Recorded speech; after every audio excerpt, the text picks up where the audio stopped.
Kensil Culture, Puppets, Props, Puns, Podcasts.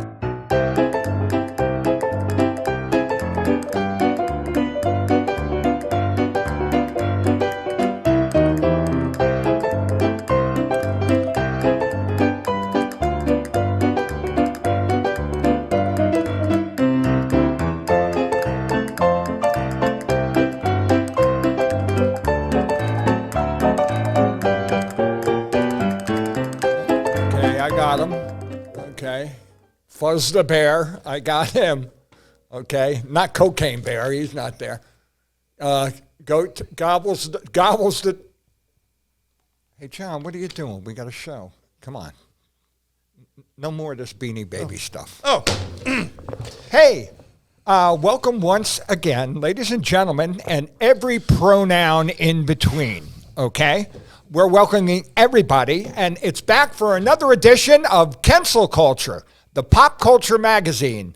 And ladies and gentlemen, here's the host of our show, the one, the only, comedian, John Kensil. Hey everybody, I'm John Kensil, and that's the legendary Wid. Hey. Prop comic from Cranford, New Jersey. Cranford, New Jersey, home of giant women's underpants. Hey, Wid, how was your weekend? My weekend was very good, John. I actually got to, Oh, what do you hear the story? I actually got to go through a lot of my possessions. I am a pack rat, okay? And I'll admit that, John. And John is a collector, okay? Because his stuff is actually, you can find it. My stuff is all thrown into either closets or storage spaces or boxes in the cellar, you know. I have hoarders on speed dial. I have hoarders. I would like to try out for hoarders. I think that I can. I think they want you to, to like maybe in a, do your business in a bag or something. You know, they want dramatic things. But I think that I could be a kind of dramatic for hoarders and cry and say, no, I don't want you to get dramatic. That's my Captain Crunch doll. You know what's funny about hoarders too is once in a while they'll do a whatever happened to. Like they show some old lady, they clean her house out. They always go back to hoarding. Yeah, they always go back. Just like criminals in prison and things like that. A hoarder will always go back. As soon as they get rid of something, they'll start getting something else. They find like cat skeletons and Wid's right. They go number 4 in bags and throw them away and stuff. And the house is filled with pizza boxes and coconuts. Well, I learned because I was in the antique business, okay, and the flea market business. I learned to keep the funk from the junk, okay? That means you don't put anything that is going to eat or spoil or, or bubble over or, anything that could maybe not be just, dry goods. That's, you want that. But to keep the funk from the junk, that is my tip for the day, okay? Wid's got a blue jacket on. I've been in people's houses who are hoarders, but not hoarders with they find an old rusted bike and there's in their living room. They're QVC hoarders, like Home Shopping Network. I'm like, oh, that soap looks good, and there's angel figurines, and they'll get the box, they'll look at it, and go, oh, I received that magical present from the TV people, and then it just sits in the corner. Well, I mean, I'm guilty of it. I'm trying to spread my, there's a lot of decluttering going on, because of the pandemic and because of the sales place on the net. You could sell anything now, and people are digging into their cellars and they're digging into their attics right now, it's never been a better time to be a book lover or or some things, or a Beanie Baby lover. No. All Beanie Babies, there's none worth thousands of dollars. That's all like Colombian, drug money, paying $5,000 for a Beanie Baby. He's right. And Wid was just reading this book, but he only reads it for the recipe section and the forum letters in the beginning. Oh, the movie was much better, John. Yes, it's based on a Hemingway novel. But I had friends, my friend's wife, went bonkers for Beanie Babies, and she had a hammock, like you have a Gilligan's Island, okay, right? And they used to sell a Beanie Baby hammock, and you would stretch across your bedroom and throw all the Beanie Babies in it to store them. And she believed that they were like the world economy was going to collapse, and Beanie Baby was going to be money, right? We all know it's Oogie puppets. It was going to. Right. People thought it was going to be cash value for. I mean, I feel bad, because I was in the business and I saw a lot of people spend a lot of money on things that now are like Hummels. Oh my God! Nobody has a Hummel anymore. I've been in people's houses. They have Pez dispensers. Pez dispensers. Oh, look! I got Charles Manson. I got the Big Ragu. I got Chef Boyardee. But no, actually, eBay was started because Chef Boyardee gives out like little raviolis. No, Mama, I feel Italian. Don't make fun of Chef Boyardee. Why? He passed away. Okay, sorry, but no, I got that from a good source. But the Pez dispenser was actually the forerunner because people used to trade Pez dispensers all over the world. Okay, and they had a website. And eBay came along and bought that, and now you can buy everything. And my ex-girlfriend used to have a Pez dispenser. She used to have a Courtney Love Pez dispenser filled with Klonopin and antidepressants. But they also too. You know, it's a big deal now too. Beanie Babies and everything. There's a huge market of knockoffs. You can make a fake one. Oh yeah. Right? Oh, of course. With now they have that 3D printing. Everybody's afraid of that. I mean, everything that can be knocked off, from Rolexes to Hot Wheels, and Hot Wheels are very hot now because a lot of Hot Wheels last forever. Oh, they don't rot. They're they're macho. The new one, the Funkos, the little figurines with the big head, plastic dolls. Yeah, they're not. They're making millions and millions of those. Also, too, another stupid thing is they can those. They scare me. They can fake baseball cards and forget buying an. Oh, it's actually autographed. I wouldn't pay more than $25 for an autograph of something because they can all be faked, and they have a scanner that can scan Babe Ruth's autograph, and it'll write it out on your card, and they can print cards. Everything's fake unless you have like a DNA sample. Of I got Mike Schmidt's underwear, or something like that, right? There's no way you can prove anything's real. Oh, now they have the NFTs. Mike Schmidt's underwear. He played hockey, baseball, Philly fanatic. Briefly. No. And he wasn't a boxer. No. Oh. I'm sorry, John. Sorry. We did something really neat this weekend. Uh-huh. On Monday, there was a TV show called...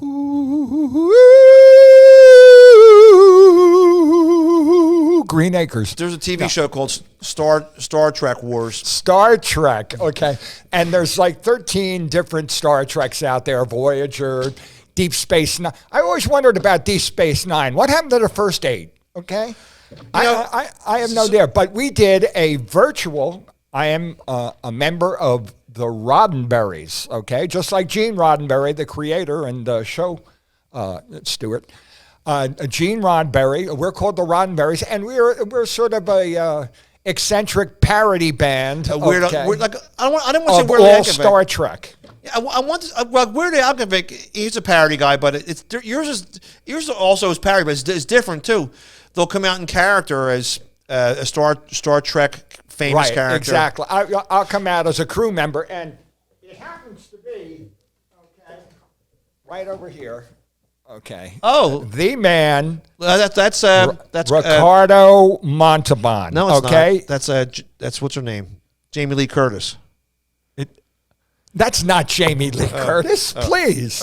That's Ricardo Montalban. Okay.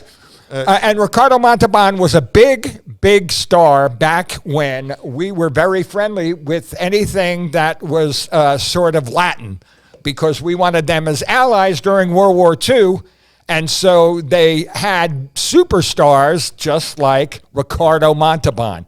So I sang, and he played, in my opinion, John, he played the best villain ever on Star Trek, okay? And right over there, and they're building this cannon and everything. He was first seen on the original series in a thing called The Space Seed, where he was a superhuman who tried to take over the world. But everybody always thought that chest. Yeah, I know. was not his. They thought it was CGI or a prosthetic or something. I lost over $30,000 in Vegas casinos betting on that.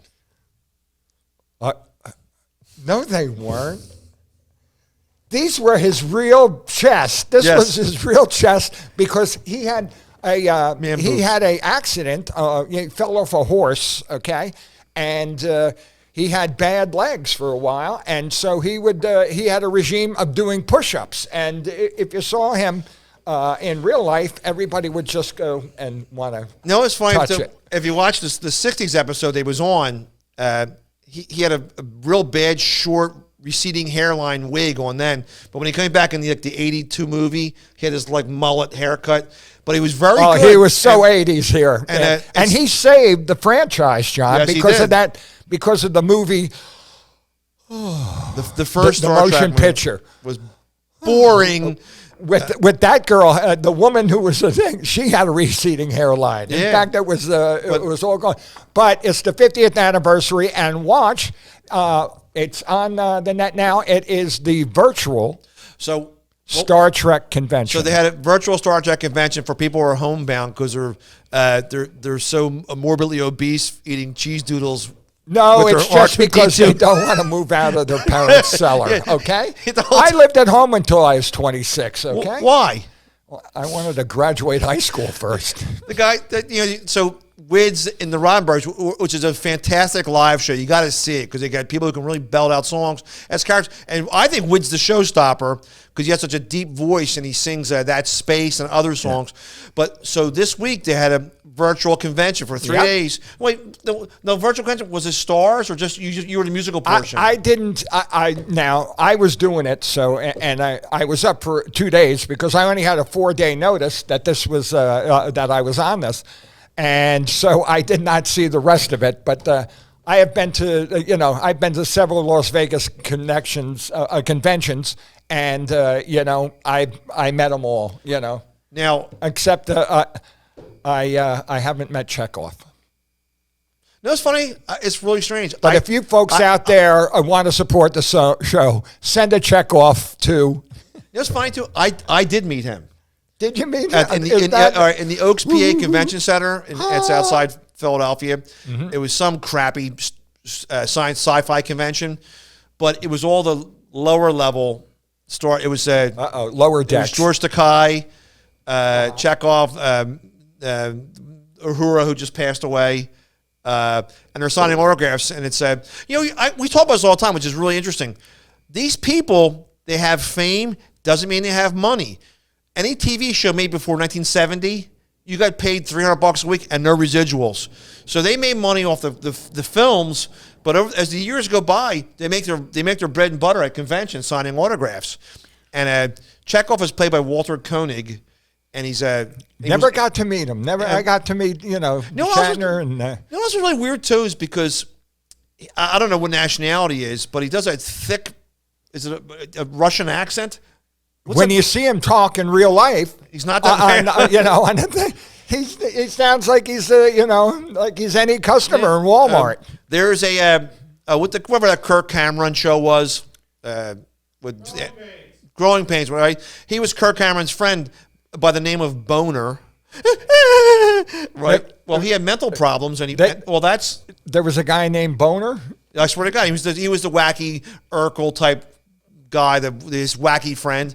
Well, that was Walter Koenig's son, and I guess he stuck out in the cast. No, was that really his son? Right. Well, in real life though, he went missing, and he hung himself from a tree. He killed himself. He had depression. Wow. But it was who else did that? The Ant-Man. Ant-Man. Oh, what? Ant-Man? What happened to Ant-Man? Ant-Man. Oh, he committed insecticide. Hey, Wid. Sorry. A viewer wrote in a letter to our podcast, Mr. I've diarrhea, and said, "Hey, John, did you see Ant-Man?"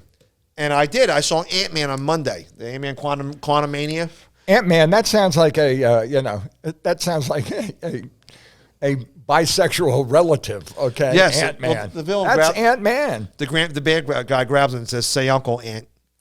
But I saw it, and I do enjoy the superhero movies, right? Especially the Marvel ones because they have a sense of humor. Yeah, Right. You know, I love their sense of humor. It's very funny. This one's way too much special effects. It's like watching a Christmas tree explode, and with it's just tinfoil balls and wrong. It's just it's overload. You know, Overstimulating. Yeah, huh? you know, some people Overproduced probably too. there's an actual medical issue if a person that's prone to epileptic seizures sees like flashing lights. Oh yeah, like they had a warning before the movie. No, really? This movie has bright lights and colors, and it may cause issues. But that's what this is. It was just too much, and it was expensive. I saw it in 3D. It was my hotel room at the Motel 6. But I saw it in 3D. I had to wear the 3D glasses, and the tickets were $18, right? For that, because I saw it in 3D IMAX, $18. right? So I got that, a popcorn, and a soda. It was like, right? So wait, it was $18 for the ticket, and it was another 18 for the food. Right, I swear. Next time I go, I'm gonna have my girlfriend hide a Cliff Bar in her vagina, so I can sneak food in. John, I don't know if that's a fantasy of yours, but to have a girlfriend is a fantasy of yours. I mean, but it cost you $30 probably for the movie. Yeah, and I had a tinkle. I remember, you know, I had a tinkle $3 twice. movies. And it's not fun, but the previous two movies were fun. They were written by Adam McKay from Anchorman, Step Brothers, all the funny movies. Well, I don't think he may have a producing credit on this, but it wasn't fun. It was too much, and it's one of those things where you know what it seemed like too. It's in my opinion of Ant-Man Quantumanium. It reminds you of a reunion movie you see on TV. Oh, like 10 years after the show's been off the air. Right. Oh, it was the Green like Acre. the edge is gone because, you know, probably the best stuff was to first see him when he's tiny and walking around. I didn't see it, but I saw the incredible shrinking man. You know, that's in this. And honey, I shrunk the kids. Right. Well, similar to that is, in this one, it's like I said, it's too much, but like they go down to that realm. It's a microscopic area, but it's like I said, it's like a TV movie. It's too much. Also, too, when you watch these Avenger films, in the last two, Infinity War and Endgame, they blow up the world. There's gigantic, super battles. And then the next movie, it's one guy. That sounds kind of realistic, though. That's, it's like the Lord of the Rings movies. An army of 1,000 people fighting 1,000 bad guys. And in this, imagine going from that to one guy running around real little. It's his own little teeny adventure. It's hard to like switch gears and go down that way. It was too much. And then there's 4 previews: Fast and Furious 10, Dungeons and Dragons, Shazam, and a 4th one. And all it was explosions, and it's the same freaking movie. And they try and make it cool. We had voices then. Yeah, exactly. And they try to make it cool by putting a classic rock song in it. And the biggest mistake of these movies they do are they put big segments in for little kids, like Star Wars: Return of the Jedi with the dancing Ewoks. Okay. Don't make movies for 6-year-old kids. Make it for teens, 16 to 21. The kids always want to be older than they are. Yeah. They don't want to. They'll put down anything that they think is like for kids. And that's for kids. And they don't realize that's obviously it's an obvious marketing ploy. But then they made the Deadpool movies. They're funny. They're R-rated. They got a sense of humor. He curses. There's violence, and they're big hits. All the things you want kids to see. Well, violence. Deadpool isn't made for kids. Uh-huh. It's made for. All right, and that's what they should make these movies. But no, they want to milk any bit of money out of it. Like George Lucas made all his money from Star Wars on figurines, toys, and stuff. Well, he did. He had that in his contract that he would get the marketing of anything, and he didn't think it was going to be as big as it was. No. Anybody could. I mean, I don't think anybody could. I wonder if they had Did they have Star Wars Beanie Babies? I wonder. Probably if they really milked that right too. They had Star Wars Sibians, everything they had there, right? But it's all. It's just you're just going to see you're going to a circus and watching a ride going around. It was stupid, but so we did that though. It was very neat. So wait, can I ask you, how did you sing to the people on the? What? No, They had some acoustic stuff there because we did it in, we practice in a place called the Trek Lounge, which is the leader of the group. Billy Tyoon, okay, he is, he has a, we all have Trek names. So mine is, I'm Chuck Jägermeister. Okay, like Chuck Yeager, the test pilot, the 8th of the 7 original astronauts, mentioned twice in the Star Trek series, so I could actually do it. Everybody went, "Ew, who's Chuck Jägermeister? I don't get it." And then I kind of showed him that and he broke the sound barrier, didn't he? He broke the sound barrier, yeah. And he was a test pilot, but he didn't go to college, or he didn't even, I don't think he graduated high school. But he was, and we all see him as, he was in that, the movie about the astronauts. Oh, The Right Stuff. The Right Stuff. And he was the one with the right stuff. He had the right stuff. But the other guys were a little bit more personality, and they filled out, and I think Chuck was a little bit older too. Yes. But Chuck Jägermeister is my Star Trek name. And they showed... From they showed a clip of me singing about Ricardo Montalban. It was called Get It On, Turn It On, Montalban, Wrath of Khan, to the tune of Turn It On, Get It On by T-Rex. Yes. Okay, Get It On. Look for it. Okay, it's out there. Okay, Chuck Jägermeister singing "Get It On, Bang a Gong," Wrath of Khan. My name would be Commander Sulu's Bowels. But the funniest thing is that I met Sulu on. I met him on the day Pearl Harbor was bombed, the 50th anniversary of that, and he gave a great talk about how his family were interned in an internment camp out there in California, and how ugly it was. Yeah, he's always fighting with William Shatner, right? Going, he took lines from us because he thought we had too many lines. We have to remember something too. You always root for the little guy, so it sounds like he was. Remember, he was the fourth or fifth character, probably the sixth character on the show. He was not a lead character, right? In the 3 years they filmed Star Trek, all 79 episodes, he spent a total of about 30 days on set, from like 67 till 69, whenever they filmed it, right? But he seems like he's I was up there all the time. He's not the captain. He's not Spock. He wasn't the guest star. He wasn't Uhuru. He wasn't Bones. He wasn't Scotty. He was like the seventh guy. But he makes it seem like he was. He made me. No, you're hired for that role. I think he was a token Asian too. Yeah. He was a token Asian who was there. Mm-hmm. He took off to do John Wayne's The Green Berets. Okay, he took off from Star Trek to go film with John Wayne. So they resented him a little bit for that. Mm-hmm. Okay? And then they brought in Chekhov. And Chekhov, at the time that he was first brought in, he was like kind of a cute, handsome, and had a Beatle haircut. Davy Jones. Yeah, he looked, he looked like he could have been a monkey.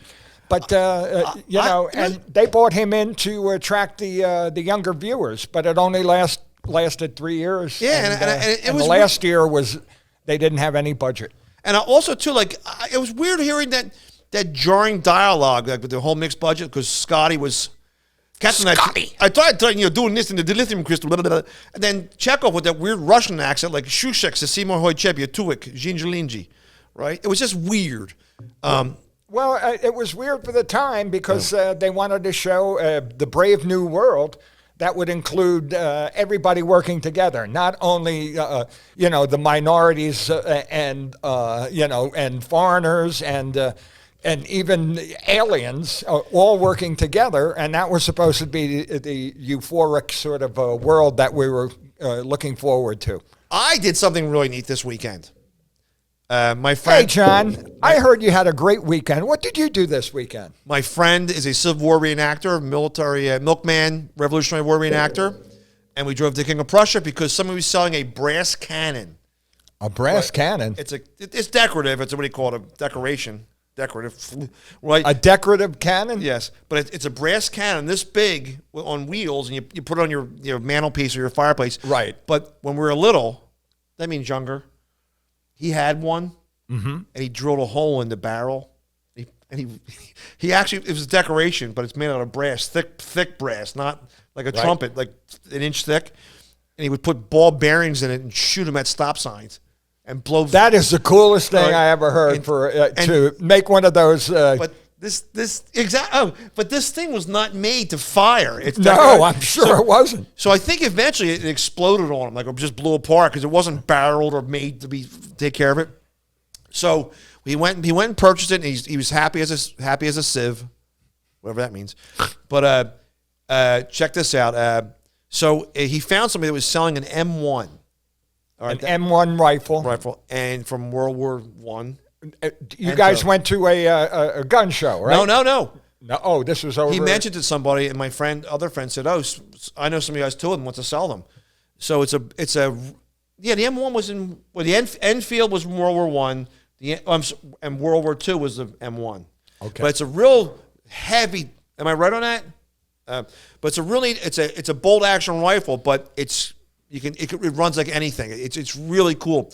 But so he had to go pick one up. He got it. Very neat. He loves it. It's a really cool, neat. It's 85 years old. It works. Well, I happen to be looking up online about this old-timey stuff. Right. You got to research. I came across this. I wish I could find a picture. Maybe I'll find a picture and we'll put up on the podcast afterwards, maybe. All right. There was a guy they locked up after the Civil War called the Gettysburg Ghoul. The Gettysburg Ghoul. Right. Here's some guy from Gettysburg, Pennsylvania, 85 miles from where we're sitting at right now. I should show you his picture. He looks like a ghoul. He got arrested and beat up by everybody because he was going through dead soldiers' pockets and taking their money and coins and anything valuable, clothes. Wow. Right. Well, this picture I have of the guy, his nose is about a foot long and he's all like goofy looking, right? And he's all beat up. Well, I'm right here. Well, some people think that he was born that way, right? But other people go, no, he must have got beat up by people they called him. But if you look up online, it's called the Gettysburg Ghoul, which might be a good name for a horror movie. What? I was just about to say, when I was in Gettysburg, I went to the this college they have there. Yes. And I loved it that the cafeteria was called the Bullet Hole. Okay, but they had the people who were there and showing me around the campus because I was performing there. They told me all about the ghosts and in different young ghosts looking through a window. Yeah. Another one where they took an elevator in a hospital that was used during the Civil War conflict. It was fought over shoes, you know that, because the Confederates didn't have any shoes, and they thought there were shoes, and there wasn't. There was a big battle. It was just before the 4th of July, but they say if you went down, and two people this happened to, they went down in the elevator, and it kept going past the first I've heard floor. the story, yeah. And then down in it, the doors open, and they see a complete operating room, right? Okay, with somebody getting their legs sawed off, or they didn't. So I've heard that story too. But this was in Gettysburg, and and these people were really, this was the most palatable sort of ghost story that I've ever heard, because so many people did die, and it was President Eisenhower, I think when he retired, had a farm out there. Yes, and if you go out to Gettysburg, I went on a tour, but my favorite thing on Gettysburg was a place called the Land of Shetland Ponies. It's a big Shetland pony farm. You see those little, stubby. What is a Shetland pony? Is that just looks like a horse in a trash compactor. But I have a ghost story that happened to me in Gettysburg. I'm feeling a little hoarse myself. Right. I have a ghost story. I was in a General Schmendrick's house that he was supposedly haunting, and I'm in the house. And I could smell tobacco, right? You could which he was known for. Whoa. And I went to another room. I could smell like a an Ivy scent, which was supposedly the cologne he wore, right? And I went to use the bathroom, and this is the ghost. His skeleton was sitting on the paper on the toilet reading Archie comics, and I skedaddled out of there. Hey, everybody. Hey, I think that's kind of going to wrap it up. You over there with bones. No. Hey, ladies and gentlemen, this has been Kensil Culture. It's a skeleton reading Archie comics on a toilet. Sorry. Betty or Veronica? But no, I know. Jughead. Hey, so we're going to wrap it up right now? That's it. Check out Cancel Culture on YouTube and all podcast formats. Tell your friends, subscribe. And send us stuff. Yes. You know where to send us stuff. Send us stuff, you know. We want to talk about you. We'll read your letter on air. We don't care. We want you to send us stuff. Because why, John? We're lonely. And we're collectors, Yes. okay? Hey, ladies and gentlemen, that was a fun show, John. Yes, thank you. Thanks for listening and watching and telling your friends.